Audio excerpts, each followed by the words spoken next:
So here we have steel parts, 2.5 millimeters thick, 12 gauge. And the thing is, these are punch parts. So the bottom side has a drawn in round edge. The customer wants to have paintability of the part. And these edges all here are very sharp. The longer holes are multiple punches. The short holes are single punch. And the medium holes are 2 punches. But not only that, then there is a parting tool used to cut these edges. And when you look at this very closely, you see how much burr there is. When you run your finger over this, your finger really stops at the edge of those as a tool pulls out. It is even more extreme along here, where you can see we really have a lot of material.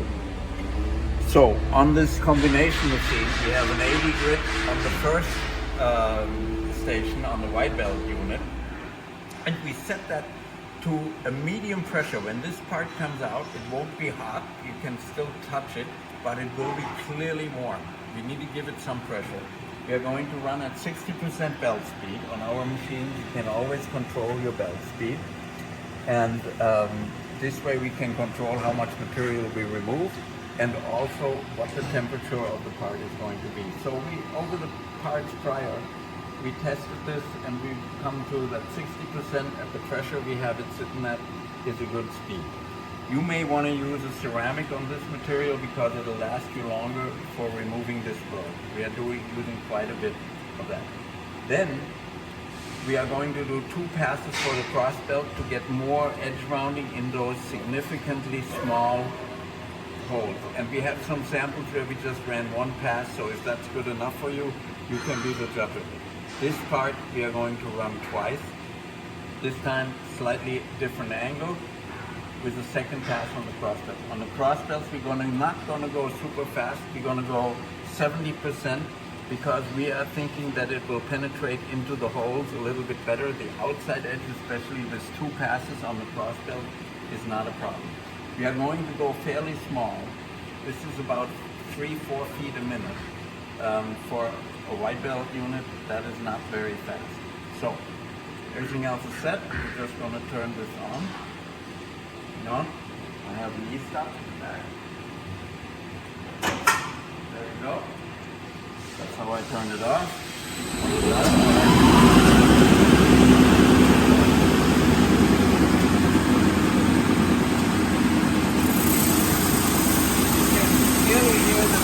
For the driving belt, so we added quite a bit of driving pressure on the spine. If you need that to remove, especially those outside burrs,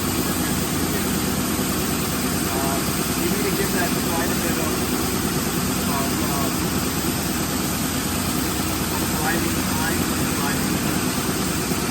We're not looking at conveyor belt to the right belt. That's just really on the part.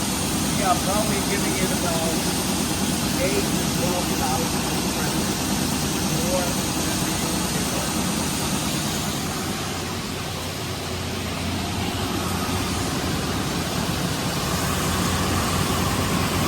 So here you can see we have already a broken edge. That would be totally satisfactory to you. If this is all you're looking for, this would already be fine. But on the inside contours, we still have a little bit of secondary burr, and the rounding starts, but it isn't really complete. You can see I can lay my hand on this. This feels like a hand warmer that is not set at maximum temperature. And then of course it depends on how much bow your parts have. The parts that are bowed down are going to be warmer. I feel more temperature in here right now than I feel here. Right? So, and then we're immediately going to take, so you can see already how it's all cleaned up, how the edge is cleaned up, and so forth, also over here. Right? That's all very nice. And you can see over here that we have before and after. We've documented very well for you what you want. So, now,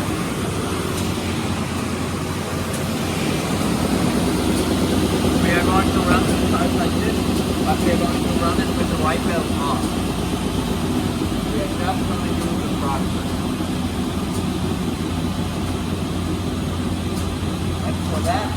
I can speed it up until it gets close to the cross belt. Where is it? So now we're going to go slow again, 1 feet a minute. Set the machine to 1, and we're going to do the second pass with the cross belt.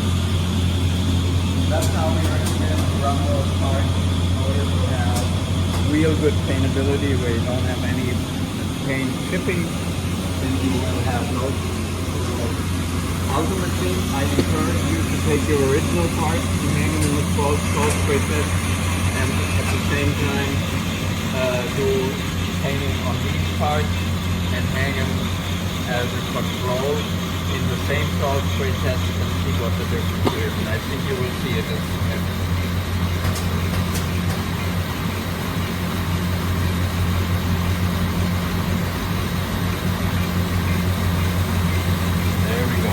Now we are checking basically, see, and now we have, I can feel it already, we have a little bit of radius here. Not too much because it is a small opening, but in terms of paint coverage, it will significantly improve your paint coverage around those openings. Ultimately, again, you need to test that in the salt spray test, but you can see the white lines here in the radius, in the radius of the oblong. If that is your radius on here. Wherever we see white reflections, we actually have a radius in the salt. Like that. Here.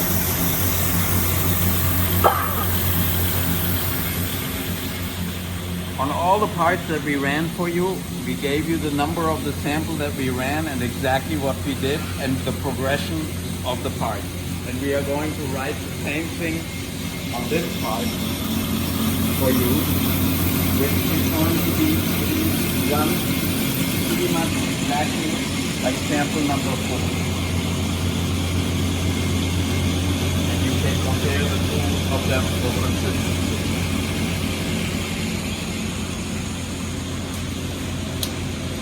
So I'm going to just write here, this is number 5. Same as for 2 halves